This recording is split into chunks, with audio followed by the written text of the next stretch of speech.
कृष्णशिळेपासून साकारलेले हेमाड पंथ शैलींना पुनर्जीवित करीत आई तुळजाभवानी मातेचं ठाण्यातील पाचपाकडी परिसरामध्ये भव्य दिव्य असं मंदिर नव्याने साकारलं असून येत्या 28 ते 30 एप्रिल दरम्यान विविध धार्मिक उपक्रम राबवीत हे मंदिर भाविकांसाठी खुलं करण्यात येणार आहे.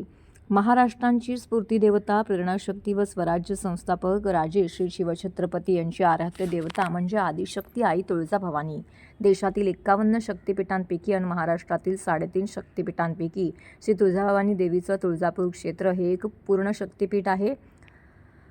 आई भगवतीचे ठाण्याच्या गणेशवाडी पाचपाकडी येथे असलेल्या मंदिराचं नव्याने जीर्णोद्धार करण्यात आला आहे. साधारणतः 25 ते 30 वर्षापूर्वी हे मंदिर या ठिकाणी बांधण्यात आलेलं होतं. 2004 साली या मूर्तीची तुळजाभवानी मातेला गळाभेट घडवून आणल्यानंतर ही मूर्ती या ठिकाणी स्थापित करण्यात आली होती. भविष्यात वाढणारी वाहतूक पाहून डॉक्टर जितेंद्र आव्हाड यांनी या मंदिराची नव्याने उभारणी केलेली आहे. मोठ्या संख्येने भाविक या ठिकाणी दर्शनाकरिता येत असतात. विशेष म्हणजे त्याच अनुषंगाने आमदार डॉक्टर जितेंद्र आव्हाड यांच्या मनामध्ये आणि स्वप्नामध्ये असलेल्या प्रमाणेच हे मंदिर या ठिकाणी साकारण्यात आलेलं आहे.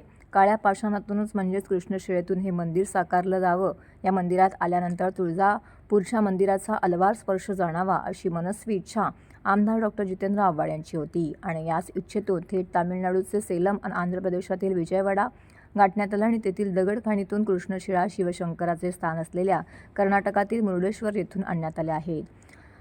असेंट क्रिएटिव्हचे संदीप लोट यांच्या सल्ल्यानुसार वास्तुविशारद संजय बोबडे यांच्या मार्गदर्शनाखाली दानश्री शिल्पकला केंद्राचे मंजुनाथ देवाडिगा यांनी या कृष्णशिळांना आकार देण्यास सुरुवात केली. शिखर, कळश, नवग्रह, दगडी स्तंभ, आकर्षक कलाकुसर, हत्ती या कृष्णशिळेतून साकारून ठाण्यामध्ये आणण्यात आले आहेत.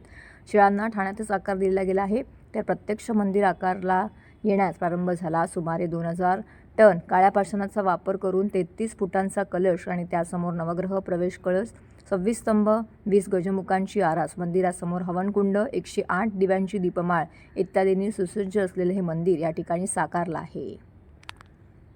तर येत्या 28 ते 30 एप्रिल दरम्यान विविध प्रकारचे धार्मिक उपक्रम राबवीत भव्य दिव्य असा या मंदिराचा षोडोपचार पद्धतीने पूजाविधी सोहळा येथे पार पडणार आहे.